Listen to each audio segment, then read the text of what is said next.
오늘 본문은 마태복음 16장인데요. 16장에서 예수님께서 베드로에게 교회를 세울 것에 대해서 말씀하시고 계시는데, 교회에 대해서 그리고 하나님 나라와 교회의 관계에 대해서 여러분들과 함께 알아보는 시간이 되었으면 좋겠습니다. 교회를 모르시는 분들은 안 계시죠? 우리가 있는 이곳도 교회입니다. 그런데 교회는 건물을 가리킬 때도 사용하지만 우리가 속한 공동체를 또한 교회라고 하지 않습니까? 또 교회에서는 예배를 드리는 곳이고, 또 교회에서 하나님을 만나기도 하고요.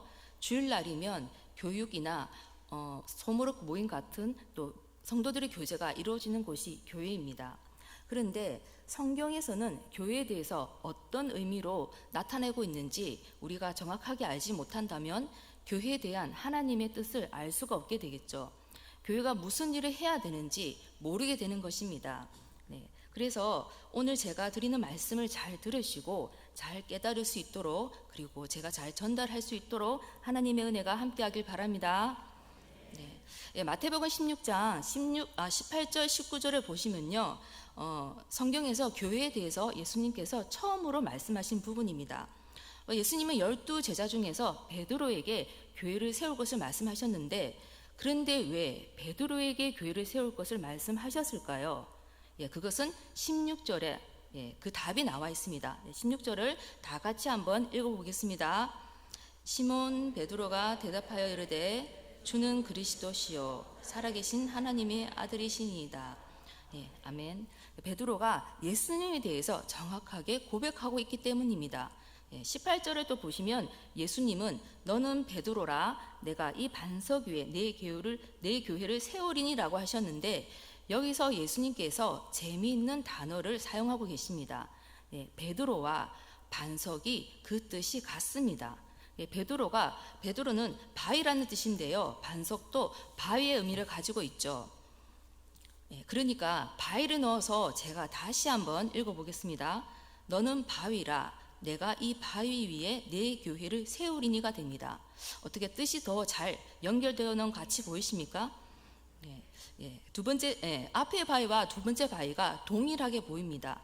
그런데 좀 더 단어를 분석해서 보면 앞에 나오는 베드로, 바위의 뜻을 가진 베드로는 단수형이고요. 그러니까 예수님께서 여러 바위들 가운데, 즉 여러 제자 가운데 하나의 의미로 베드로를 부르셨습니다.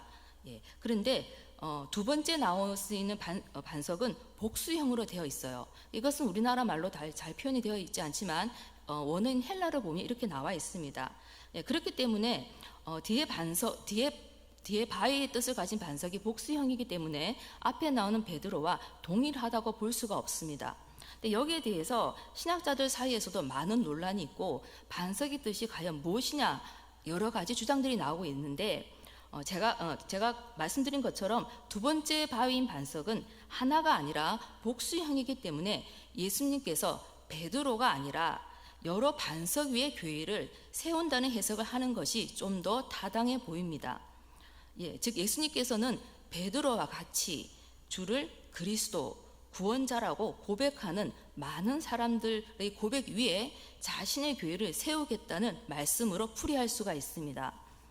이와 또 비슷한 뜻으로 나와 있는 성경 구절이 있는데요. 에베소서 2장 20절에서 21절입니다. 우리 자막에 나오는데 다 같이 읽어보겠습니다. 너희는 사도들과 선지자들의 터 위에 세우심을 입은 자라. 그리스도 예수께서 친히 모퉁이 돌이 되셨느니라. 그의 안에서 건물마다 서로 연결하여 주 안에서 성전이 되어가고. 아멘.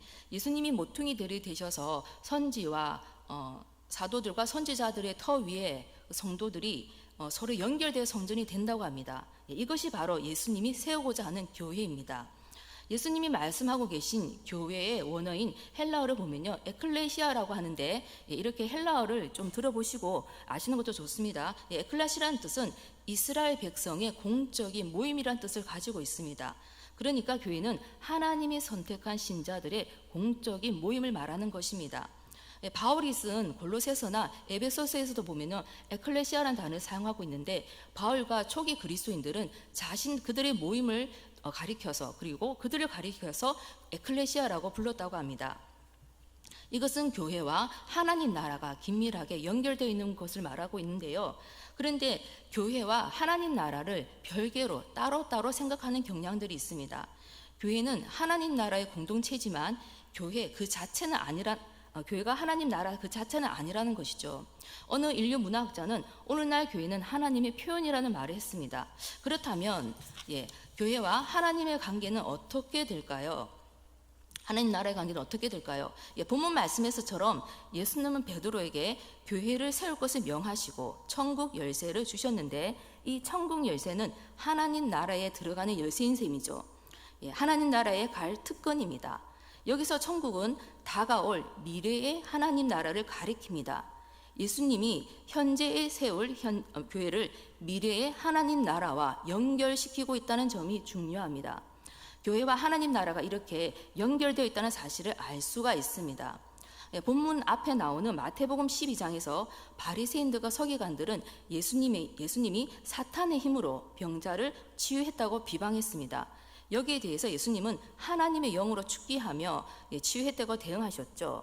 예수님을 통해서 현재 하나님의 구원이 나타난 것이고, 이런 의미에서 예수님은 하나님 나라가 이미 임했다고 말씀하시는 겁니다. 그러나 그와 동시에 예수님께서는 성경 곳곳에서 하나님 나라가 미래의 종말에 올 것이라고 가르쳤습니다. 이러한 가르침을 우리는 이미 오셨지만 아직 완성되지 않은 하나님 나라로 알고 있습니다. 영어로 하면 already but not yet이죠. 즉 예수님이 오신과 함께 하나님 나라가 이미 시작되었지만 아직 완전히 이루어지지 않았다는 뜻입니다. 하나님 나라는 예수님이 다시 오실 그 재림의 때에 비로소 완성된다는 것을 우리는 잘 알고 있습니다. 그렇다면 교회와 연결되어 있는 하나님 나라에 대해서 예수님은 성경에서 어떻게 말씀하고 있을까요? 예수님은 하나님 나라를 두 개의 이미지를 가지고 묘사하고 있는데, 누가복음 14장에 혼인잔치로 말씀하시고, 또 다른 곳은 에베소서 3장에서 상속자의 이야기로 말씀하고 계십니다. 이 두 가지 이미지 모두가 전하는 이야기는 하나님의 백성이 예수님이 선포한 하나님 나라에 들어가게 되면 하나님의 신적 충만함과 부요함, 무한한 자원을 상속받는다는 내용입니다. 즉 신적 충만으로 이루어지는 삶을 얻게 된다는 것인데, 이것은 영생을 가리키고, 여기서 영생은 하나님의 나라의 생명으로 바로 구원을 말합니다. 즉 하나님 나라에서는 하나님 나라의 상속자인 구원받은 백성들이 사랑과 기쁨으로 그리고 충만함으로 평화로 이루어진 곳에서 하나님과 함께 거하는 것이죠. 또한 하나님의 백성들은 혼인잔치에서처럼 서로 기뻐하고 교제하는 가운데 함께 거하게 된다는 뜻입니다. 그런데 이러한 하나님 나라는 예수님이 오실 재림의 때까지 완전한 하나님 나라를 우리는 경험할 수가 없습니다. 우리는 하나님을 직접 만나볼 수도 없고 모든 풍요로움 속에서 함께 거할 수가 없습니다. 그렇다면 왜 우리는 하나님의 완전한 하나님 나라를 아직도 기다려야만 하는 걸까요? 예수님이 이 땅에 오셨고 우리는 이미 구원을 받았습니다. 그렇다면 예수님의 재림을 때를 왜 우리는 기다려야 하는 걸까요? 이러한 기다림은 모든 민족의 선택받은 사람들이 믿음의 순종으로 나아오는 시간들입니다. 전 세계 모든 열방을 구원으로 이루어가는 시간들입니다. 열방을 향한 구원은 어떻게 이루어지냐면 성경에서는 두 가지를 중요하게 말하고 있는데, 그것은 성령과 교회입니다. 성령은 교회 공동체를 더욱 확대 형성해서 땅끝까지 이르러 복음의 증인이 되게 합니다. 성령의 가장 주된 일하심은 복음이 전 세계로 퍼져나가게 하는 일이죠. 복음이 모든 민족에게 전달되는 바로 선교의 일이라고 할 수 있습니다. 하나님의 선교의 도구이자 하나님 나라를 실천하는 곳이 바로 교회입니다. 예수님 앞에서 살펴본 것처럼 교회를 만드셨습니다. 그렇기 때문에 교회를 통해서 하나님 나라는 계속해서 완성되어 가게 됩니다. 교회는 하나님 나라를 드러내야 하는데, 이것은 선교를 통해서 이 땅에서 나타납니다. 선교적 소명은 교회가 가진 본질적인 사역입니다. 교회는 하나님의 부르심으로 구원받은 사람들의 모임인 것이죠. 교회는 죄로부터 우리를 불러내신 하나님께 예배드리는 예배 공동체입니다. 또한 교회는 하나님의 부르심을 받아 예배드린 그 사람들이 다시 세상으로 보냄을 받는 선교 공동체입니다. 그러므로 교회는 하나님의 부름의 예배 공동체이자 보냄의 선교 공동체가 됩니다. 하나님의 부르심을 받은 예배 공동체로서 교회는 하나님께 예배드리는 것이 가장 중요한 일입니다. 예배는 교회가 해야 할 가장 주된 사역이고 가장 핵심적인 일입니다. 그와 동일하게 하나님의 보내심을 받은 선교 공동체로서 그리스도의 증인이 되어 하나님의 복음을 전파하는 선교도 교회의 주된 사역이 됩니다. 그런데 예배에 대한 중요성과 그 의미는 잘 알고 그 뜻을 따랐기 때문에 한국 교회는 부흥해서 정말 수많은 교회들이 생겨났죠. 그에 반해서 선교에 대해서는 어떻습니까? 선교는 내가 아니라 선교의 부름을 받은 특별한 몇몇 사람들이 하는 특수 사역이라고 여기는 경향이 있습니다. 때로는 하나님이 부르심이 있을까봐 힘들어하거나 선교에 대한 부담을 느끼면서 하나님 내가 아니라 김지사를 보내주세요. 이렇게 말을 한다고 하죠. 이런 생각들은 선교에 대해서 그리고 교회에 대해서 정확하게 모르기 때문에 가지게 되는 선입관들입니다. 예수님이 처음 제자를 부르셨을 때 그들은 어부이자 세리 등이었습니다. 이들을 부르시고 먼저 제자로 삼으셨습니다. 제자들은 모든 것을 버리고 심지어 자기의 생업인 고기 잡는 일도 버리고 예수님을 따랐습니다.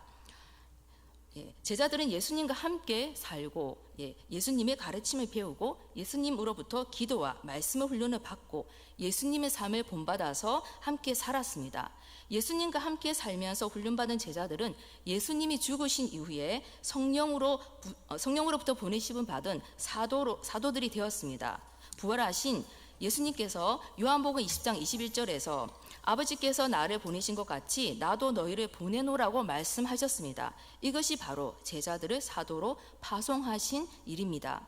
예수님이 세우신 제자 공동체는 처음부터 선교 공동체를 향하고 있었습니다. 그리스도는 그리스도의 몸인 성전이죠. 마가의 다락방에서 모인 자들에게 성령이 임하시고 그들로 인해 교회는 시작되었습니다. 교회가 존재하는 이유는 하나님의 구원의 은혜로 부름받은 성도들이 성령을 통해서 세상으로 보냄받는 데 있습니다. 교회는 하나님 백성들을 통해서 이미 천국이 시작되었음을 알리는 증거가 되고 또한 예수님의 재림의 때에 완성된 천국으로 갈 수 있는 통로가 됩니다. 성령의 인도하심을 받은 공동체는 새하늘과 새 땅을 기다리는 가운데 하나님의 나라를 만들어가는 성령의 능력을 받은 자들입니다. 그렇기 때문에 교회를 제도적이거나 기능적이거나 조직적인 차원에서 이해해서는 안 됩니다. 하나님의 통치 영역 안에서 성도들은 서로 연결된 유기적인 공동체로 하나님의 통치를 받고 또한 선교를 교회 전체의 사명으로 생각해야 합니다.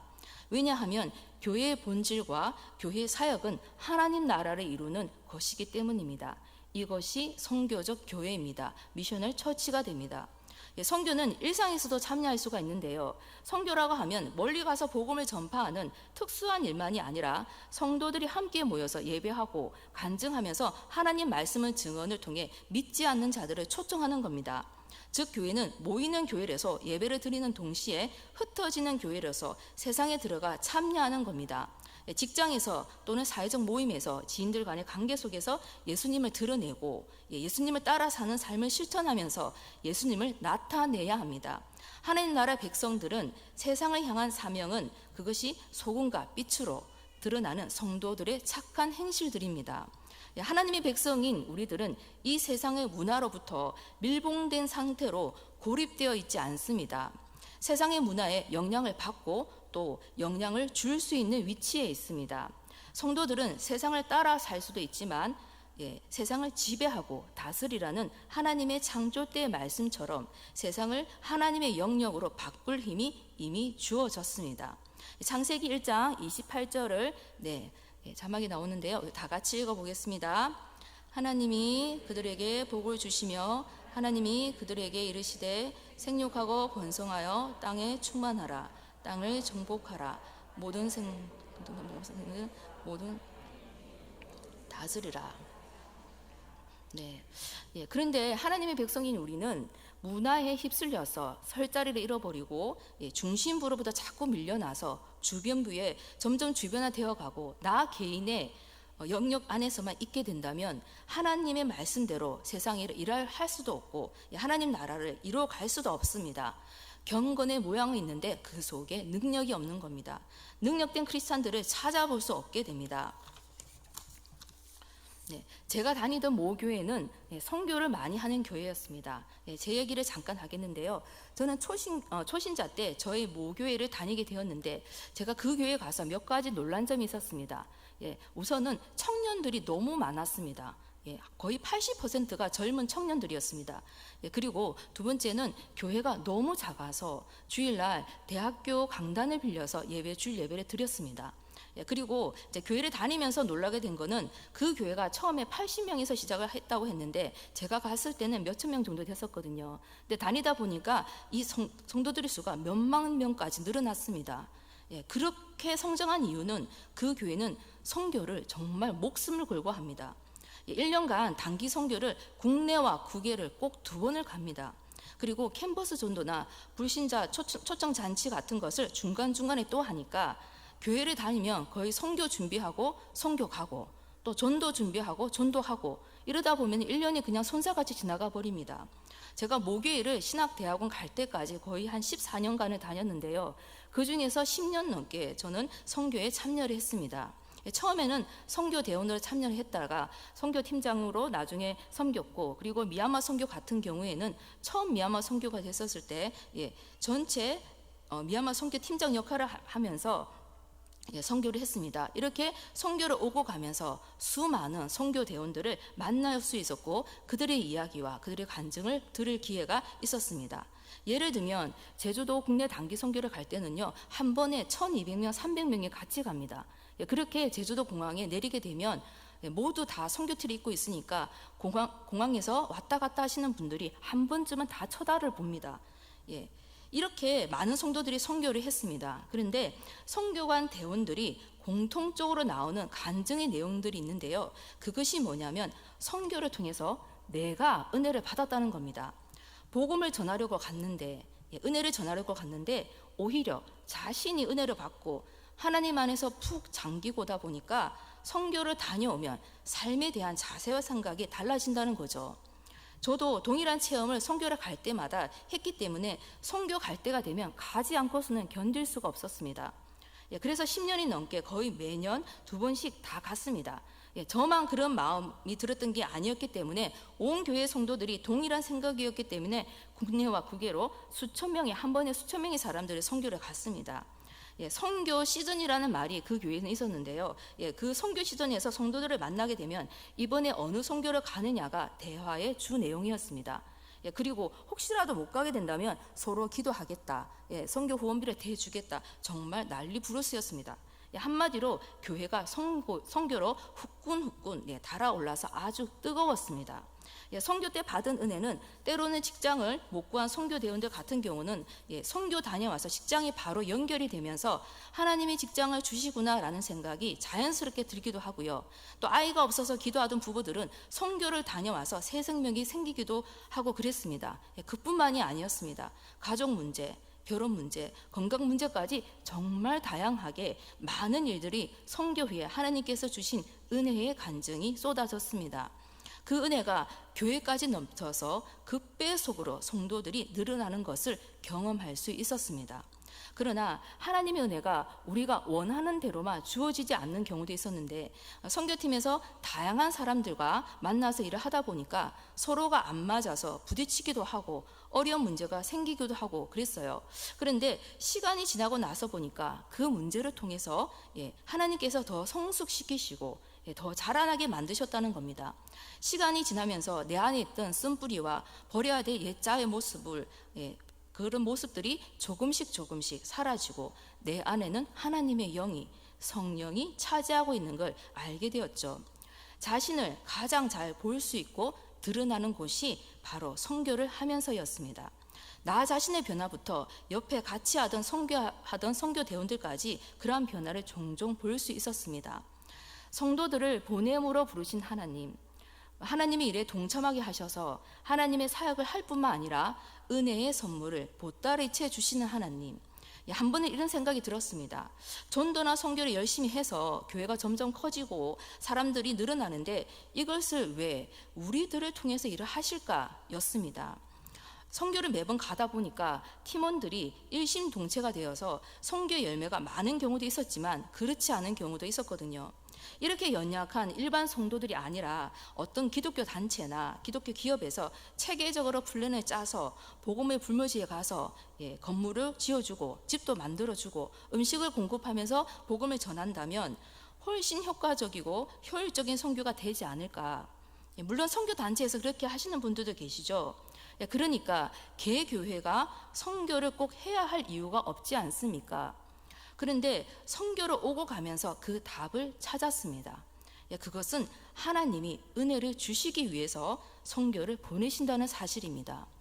선교는 인간이 만든 프로그램이나 기업이 하는 일이 아니라 바로 하나님의 성령의 사역입니다.